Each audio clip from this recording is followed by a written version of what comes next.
Thank you for sharing that information. And you touched briefly upon, technology and Sure. computers and Tech in the hood. There we go. There you go. We got some tech stuff to talk about. Yeah. We got to talk a little bit about that. So obviously, telemedicine is a pretty big deal. But we can kind of go back. I mean, with your journey, in medicine, right? How have you seen, technology evolve? And no offense, doctors still carry pagers or beepers or whatever. Those old Motorola things that millennials that are listening and Gen Zs have no idea what they are. Well, actually, most doctors don't have pagers as much these days. Much. They have cell phones with, there's a direct thing that goes, it's called page copy that'll text to your cell phone these days. My paging service got converted to everything's on my cell phone. You no longer carry the pager? I do not. When did you finally let go? Oh, probably about 7-8 years ago. Okay. Yeah. Okay. So, right. Yeah, I mean, some do carry it. Some of the hospital service people that are in the hospital still have it. And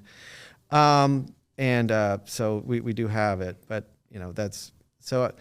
Other technology in my practice that's evolved, is probably one of the big things is the telemedicine, like you're saying. Mm-hmm. So I started telemedicine visits on a few platforms. One of them was DoxyMe, that a lot of doctors have. It's initial free service for doctors, and you can have a paid version of it. But I started with DoxyMe maybe about 7 years ago, before the pandemic, and so I got up to speed about. It was a little difficult,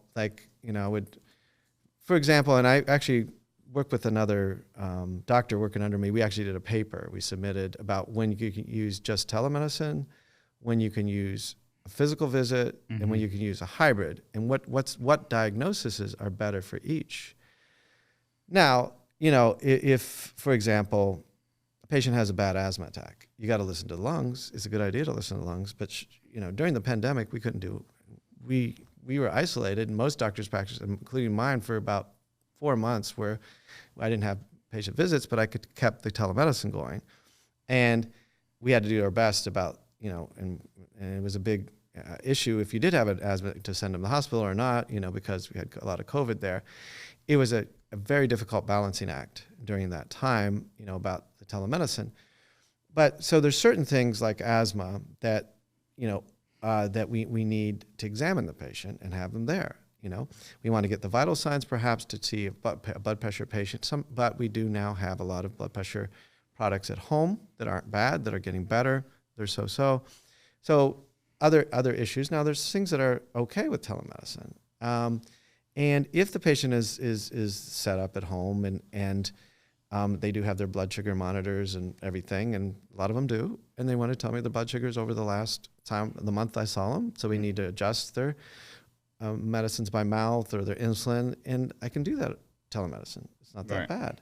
So they would have to have certain equipment in the house. Yeah. In the house, and we're getting much better. The definition of telemedicine actually is a phone call too. I do a lot of just phone calls, a lot of times, because some of my elderly patients can't hook up to DoxyMe, and they struggle. Telecommunication. Yeah, and we do a phone call with them sometimes, and we're able to get by a lot of good information with the phone call, because I've done it for a while and I know what I can do, and then sometimes at the end of the phone call or at some point, hey, you just got to come in and see me, and I try to find a time soon, depending on what the issue is. Yeah. And we got to see you. But in general, a lot of this we can do with telemedicine, a phone call or a video visit or a combination of those. And sometimes I have a service now that they can text me pictures.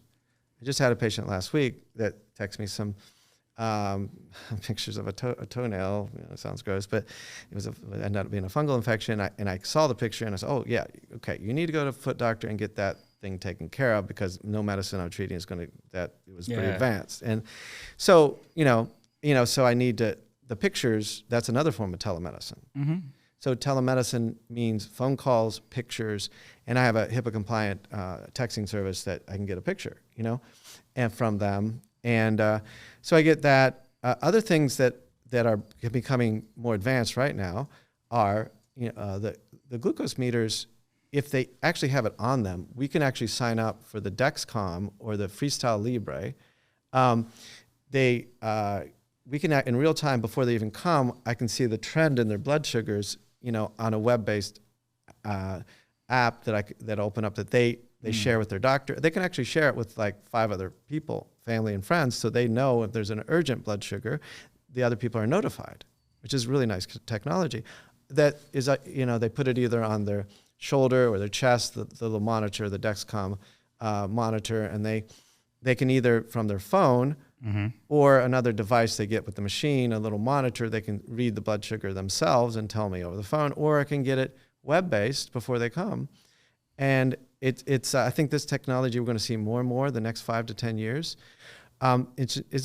Not all insurance accepts it, especially like public aid. It's not, some you have to have, most of the time you have to be on insulin before you can get this because it's expensive. Sure. Dexcom just launched this year, I think their version 7, which is really sophisticated. It's smaller, it does more things, it's faster at doing sugars. They're advancing the technology on Dexcom and Freestyle Libre. And I think more and more we're going to have this in real time to see this. The other things are the heart monitors that you can get sophisticated heart monitoring, including EKG tracings, also web-based, in the doctor's office. Yeah.